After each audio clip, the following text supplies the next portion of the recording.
Hello everybody, thank you for watching once again. Today we're going to be going over the topic of trapline management, trapline maintenance, and what you need for your trapline. So this is the kind of stuff that you're going to be wanting to carry on the trapline, either in your car or actually when you're out there on the line. So of course, if you want to carry your license, I'm not going to show you too much of that because I don't want to give you any of my information.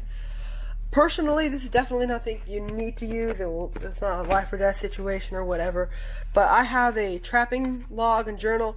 What this not only does, it helps me figure out what lures work, what kind of pattern these bobcats may or may not be on, which traps are probably the most effective, and any random stuff like that I might want to keep on the journal. Also, I keep all my legal stuff on there, so at the end of the season we need to file a report to the Arizona Game and Fish Department, so I always have one of these to make sure I have all that information down there, like game management units and all that random stuff.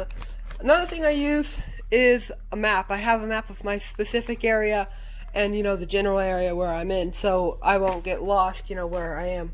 You should probably have trapping regulations with you on your person, or at least in your car or vehicle. A fellow trapper from Arizona showed me this, and it's actually pretty simple. This is just a simple fish scale. It goes up to 110 pounds. And then also we have a little bit of a measuring tape here so I can measure my cats. Arizona doesn't have a kind of limit on what kind of cats you can take or not. It's cool to see what kind of cats are getting in an area, the average size of a cat, and all that kind of good stuff. This is just a roll of trash bags. They're pretty big. I mostly catch bobcats, so this is a perfect size for them.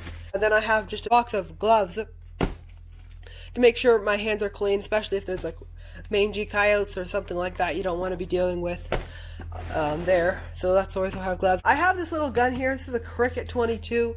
This is what I carry on my trap lines. I've noticed that the smaller 22s, like the pistols and stuff, they don't have as much power, as much accuracy and so forth, because they've got a smaller barrel and stuff, so it doesn't generate quite as much energy. You know what? I'm going to do a little test here. I'm going to see actually how many pounds this little Cricket does weigh. So we'll use our fishing scale and we will check it out. Let's see, make sure I'm handling the gun properly. Okay, let's see. Okay.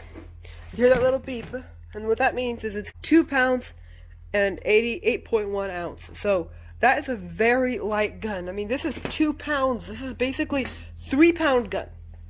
You can't really get much better than that. Actually, we're going to figure something else out here. See, look, you can see by units of measurement. I really like this one. By the way, the link will be down in the description if you want to pick one of these up. I highly recommend it. They're very inexpensive. But anyway, let's see. That would be 45 ounces. This is a 45-ounce gun. Very, very lightweight, and it doesn't really get the job done. Also, that would be 1.275 kilograms, or 2.81 pounds. That's crazy, guys. I never knew this gun was so light, but this is very tiny, and it's pretty quiet, and it's just a little gun, and all you need to do is carry a bunch of 22 LR bullets in there. You could carry shorts, but I prefer 22 LR just to make sure, if I got a bigger coyote or something, you want to make sure you got an ethical, clean kill on them.